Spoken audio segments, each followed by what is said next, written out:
por la equidad de género. En medio de una cultura machista en muchos casos y unos escenarios de patriarcado, han logrado muchos objetivos. Ellas siguen luchando y ganando muchos espacios importantes en esta defensa. Hoy hablaremos de equidad de género. Acompáñenme.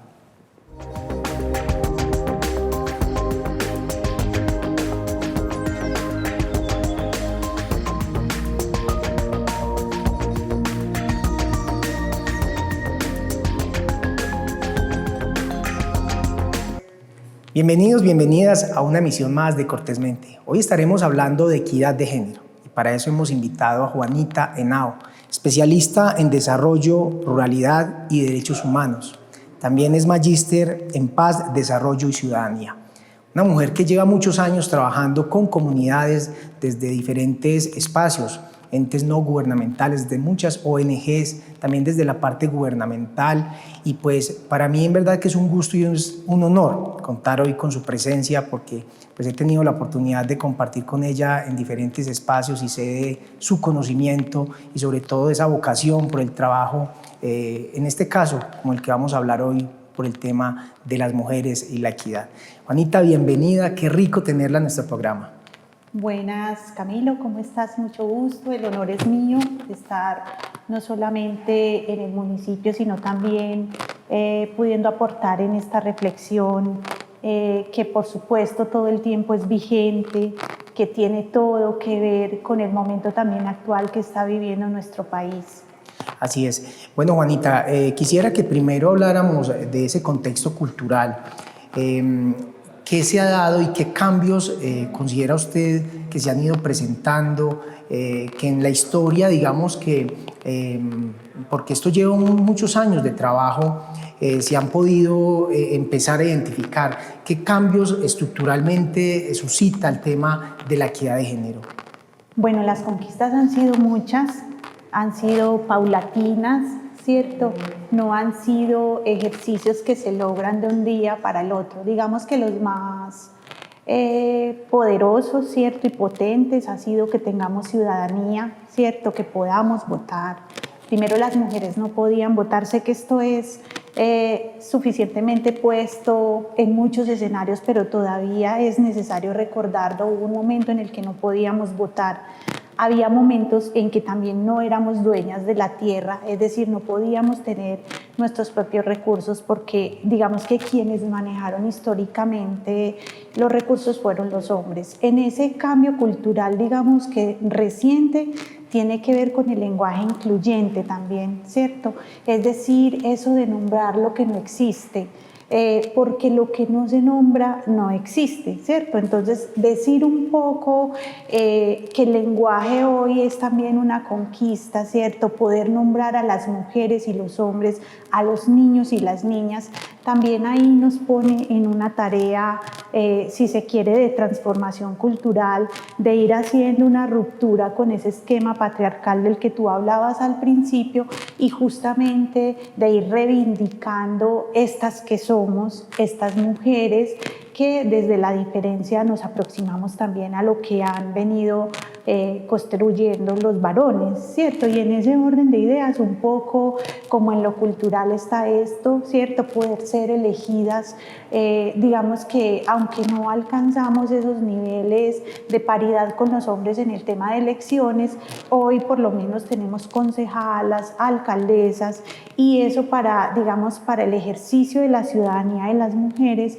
se comporta como, digamos, unas conquistas y unos logros que va teniendo no solamente las mujeres, sino la humanidad misma. Juanita, yo quisiera plantear, digamos que varios escenarios, y un primer escenario tiene que ver con el concepto feminista, digamos que esa agenda feminista que en muchos casos también suscita mucha controversia hasta en las mismas mujeres. Digamos que gracias a esa agenda feminista, digamos que una posición un poquito, pues no sé si la palabra sea radical, pero sí una posición clara con respecto al rol y a la posición que debe tener la mujer, digamos que en todos estos escenarios que ahorita vamos a hablar un poco de ellos, el laboral, el académico, en fin, el social, pero ha sido muy importante esa agenda feminista en toda esta lucha. Sí, por supuesto. Y no solamente la agenda, sino los movimientos, ¿cierto? Los movimientos feministas han marcado, si se quiere, cambios culturales muy fuertes y ha movido incluso la economía del país, la agenda feminista. Por supuesto que causa muchísima escozor, incluso a veces entre las mujeres, justamente por las formas, ¿cierto? Y son formas absolutamente respetables. Entonces está el feminismo de la diferencia, el feminismo de la igualdad, y son distintos tipos de feminismo que finalmente lo que promueven, digamos, quienes los han venido estudiando y quienes los ponen al servicio también del mundo, lo que quieren lograr es como conseguir escenarios de igualdad entre hombres y mujeres, y eso justamente para decir que hemos sido excluidas históricamente. Habrá mujeres que no se sientan excluidas, que también las encontramos y que justo es allí donde se abre como la brechita entre unas y otras, pero es importante nombrarlo porque, como te decía ahorita, no es lo mismo hablar de una mujer mona de ojos azules como Juanita, hablar de una mujer negra o hablar de una mujer indígena, incluso no es lo mismo hablar de una mujer en el Retiro, en el área urbana, que en el área rural, es decir, no es lo mismo, no es la misma mujer la que está aquí en el área urbana, la que trabaja en la alcaldía, la que trabaja en una clínica en Río Negro, que hablar de la mujer rural, por ejemplo. Ya ahí hay una interseccionalidad que te pone en un nivel de desigualdad incluso entre las mismas mujeres. Esos movimientos lo que han hecho es ir movilizando de alguna manera esa, digamos, esa historia que cargamos hombres y mujeres, porque quiero que quede claro que esto no es un asunto de mujeres, es un asunto de los hombres, y en el que los hombres fueron educados también en una cultura patriarcal de la que no somos ninguno culpable, la estamos transformando, estamos haciendo, digamos, todo el camino del reconocimiento de la otra como sujeta de derechos, y en ese marco es como la propuesta, ¿cierto? Indistinto de todas esas rupturas que genera también a veces el feminismo radical y lo que genera también para otras mujeres y hombres, pues que nos llaman las de abanico, que nos llaman las piernipeludas. Eso lo quiero poner de presente porque también somos mujeres sensibles, muchas con compañeros hombres, también lo quiero dejar claro, el feminismo no es un ejercicio solo de mujeres ni de mujeres lesbianas, eso también lo quiero dejar claro, justamente porque a veces asocian a las feministas o nos asocian como en esos rangos de mujeres que no queremos nada con los hombres. Al contrario, hay un feminismo que busca justamente que esto que ha venido trasegando los hombres, las mujeres hagamos este salto. Es que, bueno, que es algo pues que yo he considerado pues es muy personal, pero yo he tenido, digamos, una percepción, Juanita, y es que ese escenario que plantea justamente ese patriarcado y ese aspecto muy cultural en nuestros contextos, colocan a veces en digamos que una misma figura el machismo y el feminismo, y yo siempre he considerado que no se puede hablar de feminismo como respuesta al machismo. No, son unos escenarios completamente distintos. El feminismo nunca va a ser una respuesta al machismo, ¿cierto? Porque el feminismo no es una respuesta, ¿cierto? El feminismo es una conquista cultural y el machismo es un comportamiento que está aquí, que se ha ido, digamos, arraigando en los hombres, también en muchas de las mujeres, ¿cierto? Pero en ninguna forma el feminismo es una respuesta al machismo, o sea, no tienen, digamos, no tienen relación directa en términos de lo que el uno puede ser o hacer y de lo que el otro puede dañar o costar, ¿cierto? Me estoy refiriendo a que el machismo siempre daña, siempre aporrea a las mujeres, ¿cierto? Terminamos siempre en una desventaja ética, política, emocional, económica, ¿cierto? El feminismo lo que busca de alguna manera, o estos movimientos, ¿cierto? Porque hay mujeres que no son feministas y sin embargo están en la tarea, ¿cierto? De reivindicar sus derechos, de que su trabajo sea reconocido, de que se les valore el hecho de ser amas de casa y tener que cuidar a los hijos y a las hijas o a los adultos mayores. Ese reconocimiento, aún por allá, sin una saberse, son movimientos aquí adentro que hace el feminismo, que hace esta cultura que estamos construyendo desde el 50 más o menos, que ha venido tan fuertemente este tema. Juanita, usted ahorita decía algo muy, muy importante y es esa referencia a esa parte histórica, porque muchas veces hoy, pues hoy muchos dirán, no, eso no pasa, eso ya no existe, eso todo el mundo es igual, es que eso es un escenario, no, o sea, hoy todavía existen, digamos que muchos comportamientos machistas, hoy existen, digamos que estructuras completamente desde un enfoque patriarcal, con unas conductas completamente ligadas a ver que el hombre como que tiene por su mera condición ya como que una posición de supremacía. Y eso es muy vigente, desafortunadamente. Si bien se han ganado muchos escenarios, digamos que se ha avanzado en algo que es muy importante, y es la educación, es generar conciencia, respeto en muchas generaciones. Hoy todavía hay estructuras como la política, la iglesia, en muchos espacios donde de todas maneras se sigue siendo muy retrógrada con muchas cosas.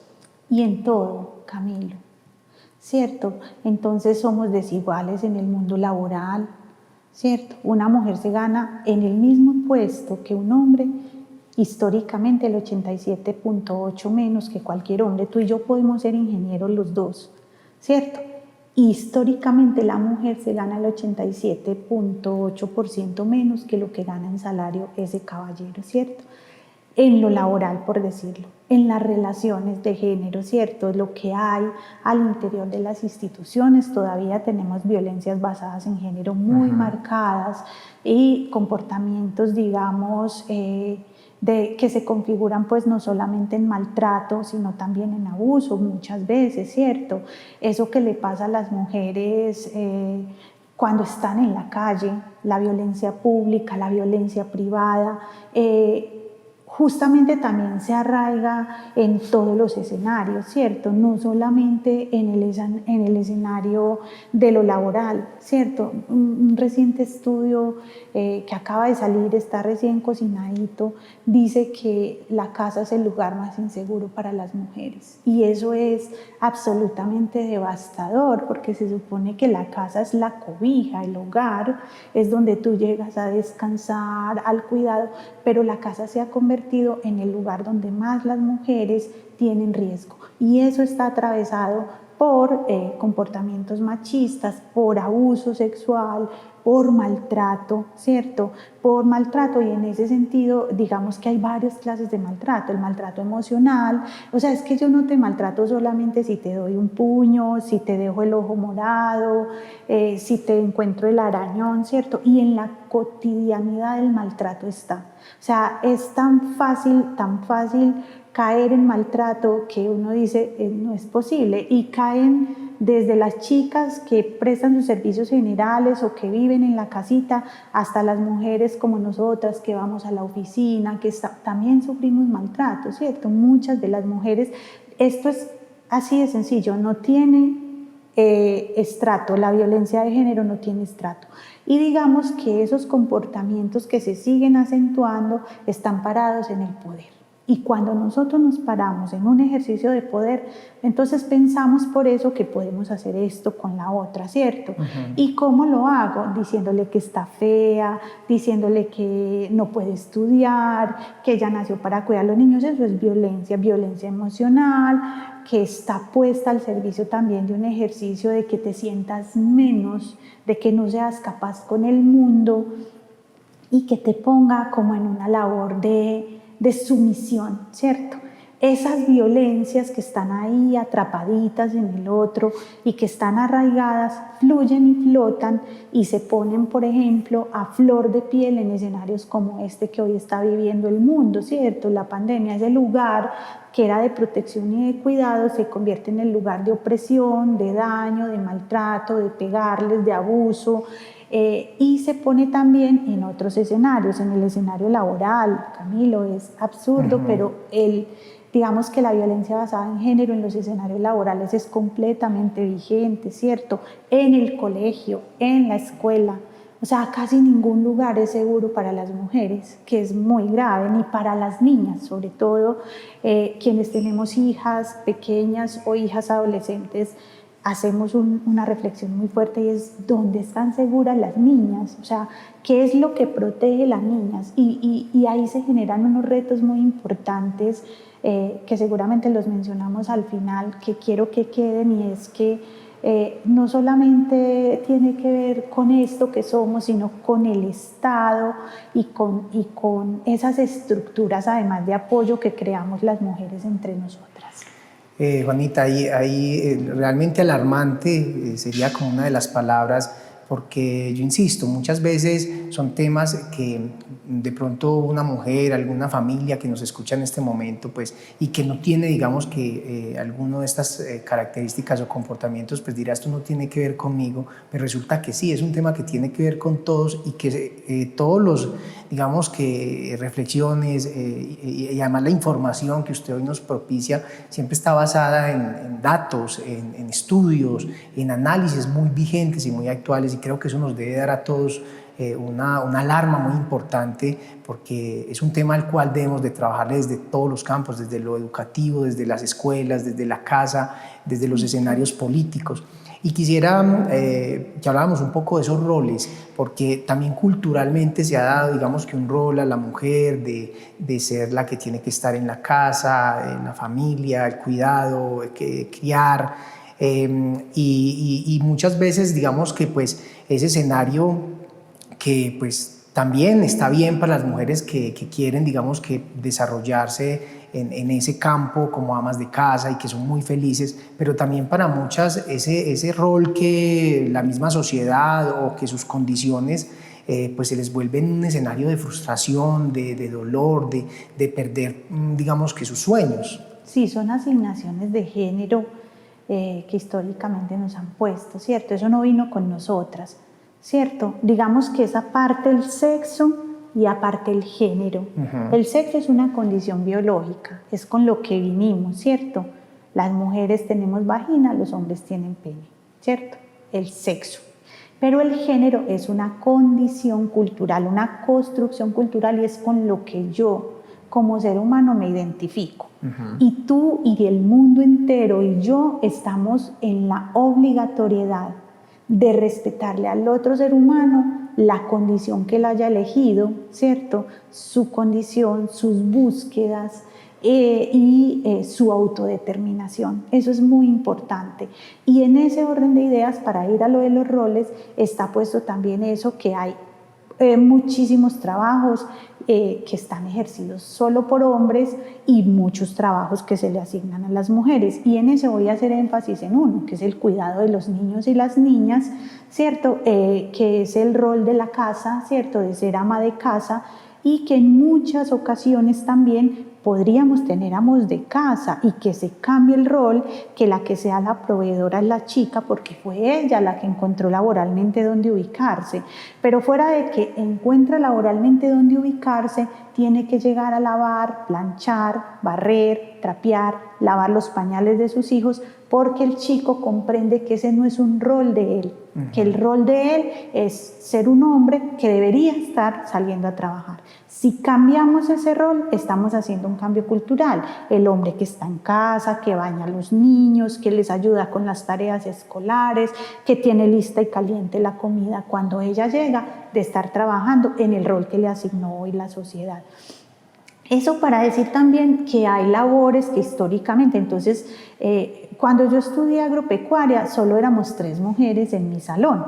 Hoy hay muchísimas mujeres ingenieras agropecuarias o administradoras de empresas agropecuarias, mujeres en ese rol. Primero las mujeres no conducíamos carro, ¿cierto? Hoy las mujeres conducen carro, moto, piloto, por ejemplo, era un rol asignado a los hombres, el mecánico, ¿cierto? Ingeniería mecánica todavía, solamente el 27% de los estudiantes de ingeniería mecánica son mujeres, el resto son todos hombres. Esos roles que históricamente nos ha asignado la sociedad son roles que a veces son muy dañinos porque nos cuesta subirnos en ese otro escenario que nos pone la vida. Justo hoy esta pandemia nos pone un reto en ese sentido, y es, si hay que cambiar el rol de género, se cambia. Si quien tiene que hacer la provisión económica es la mujer, porque está joven, porque no tiene preexistencias, porque ella puede salir, porque su trabajo se lo permite, y al chico le corresponde quedarse en la casa cuidando los nenés, arreglando la cocina, es un rol asignado, ¿cierto? No pasa nada, no deja de ser más ni menos hombre porque lave los platos. Por el contrario, digamos, recoge un rol que tendría que ser paritario, ¿cierto? Es decir, el arreglo de la casa, cuando no se tiene una empleada o una chica que le ayude a la familia, es de los dos y no está ayudando. Eso también tiene que quedar claro. Los hombres no ayudan a cuidar a los hijos son de los dos, claro. Entonces por tanto cada uno hace su parte en la labor. Igualmente la casa, si todos comemos, todos ayudamos. Si los niños y las niñas, digamos quienes están allá, yo sé que algunos van a estar diciendo, güey madre, sí me pasó, yo nunca lavaba platos, ahora lavo platos, y lo mismo la ropa. O sea, primero los hombres no se ponían sudaderas. Recuerden que los hombres no se ponen porque pensaban que era ser menos varón. Hoy se ponen sudaderas. Los colores. El color rosadito es para las niñas, el color azul es para los hombres. Entonces, todas esas asignaciones de roles, no solamente en lo laboral, sino también en la vida, han hecho ruido y han hecho un ruido que no se calma fácilmente porque justo apenas empezamos a recorrer el camino y entonces hay un montón de gente, de mujeres que le están pensando a cómo hacerlo menos violento, a cómo hacerlo menos complejo, porque además quienes toman las decisiones normalmente son los hombres, entonces es más complicado todavía poderse sumar a esos ejercicios. Por ejemplo, el tema del acceso pues como a los cargos públicos. Entonces, en ejercicios, digamos, o en cargos de poder, somos pocas las mujeres que estamos allí, ¿cierto? Porque los cargos de poder todavía los ocupan mucho los hombres.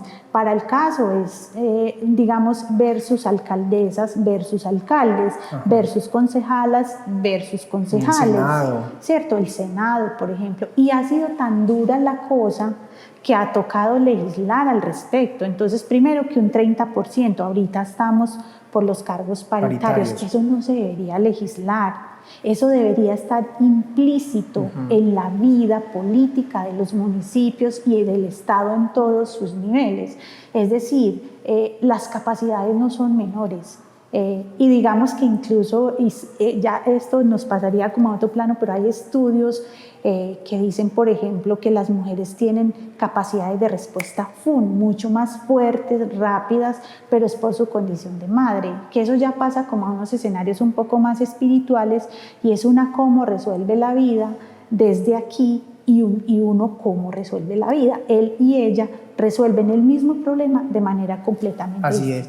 Juanita, y ese tema, porque digamos que sí hay unas diferencias biológicas que obviamente pues, hay que contemplar, ¿cierto? Pero me parece muy importante el escenario que usted plantea en términos de tener que acudir, digamos que a ciertas políticas casi que obligatorias, pero creo que son pasos importantes que dan justamente en términos de esa equidad, ¿cierto? Somos diferentes, y no solo entre hombres y mujeres, sino entre los mismos hombres, porque claro, venimos, digamos que con una formación, una educación, una cultura que nos hace diferentes, y eso está muy bien, eso enriquece, pero sí tenemos que reconocer para que ya pasemos a la parte final del programa con un concepto muy hermoso, y es que hoy sí tenemos que dejar, digamos que en este programa y en este escenario que hemos planteado, esa alarma, porque es un tema muy vigente, un tema que requiere de un trabajo desde los hogares, desde las instituciones y de unos cambios muy importantes de mentalidad, culturales y de respeto. Le decía que hay un tema, hay un término, hay un concepto muy bonito que se ha venido trabajando desde el tema de equidad de género, desde el feminismo, y es el tema de la sororidad. Ahí es donde aparece, digamos que un escenario muy propicio de apoyo, de ayuda. Hablemos un poco de ese concepto. Bueno, la sororidad es un regalo que nos hizo el universo. La sororidad es un término que fue utilizado inicialmente por Marcela Lagarde, que es una feminista que ha venido trabajando el tema durante muchísimos años para recrear y como para ponerle nombre a la hermandad entre las mujeres, ¿cierto? A eso que es tan fácil de construir entre los hombres, que es, voy a permitirme una palabra que no está en la RAE, como tampoco el género, digamos que es la parcería, ¿cierto? Ese abrazo entre las mujeres ese ser capaces de ver a la otra sin competencia, de ver a la otra para ayudarla, se llama sororidad. Y ese es el camino, ¿cierto?, que tenemos que construir con nuestras hijas, con las abuelas, con las hermanas, con las amigas y con las que no son amigas también. Porque esa es la única forma que tenemos las mujeres de reivindicar los derechos a través de la sororidad y a través de la reconstrucción y la construcción de esa confianza entre nosotras mismas. Juanita, y en ese sentido, pues quedan muchos retos en las agendas públicas, en los procesos y en los sistemas educativos. Pensaría uno, o sea, falta mucho contenido, digamos que temático, investigativo, hay que reforzar mucho todas esas fuentes de información para justamente generar ese criterio, ese cambio de mentalidad. Sí, los retos son en todos los niveles. Los retos son en el hogar, ¿cierto?, de que creemos y creamos que es posible la vida en igualdad, ¿cierto?, que los niños y las niñas deben hacer las mismas tareas.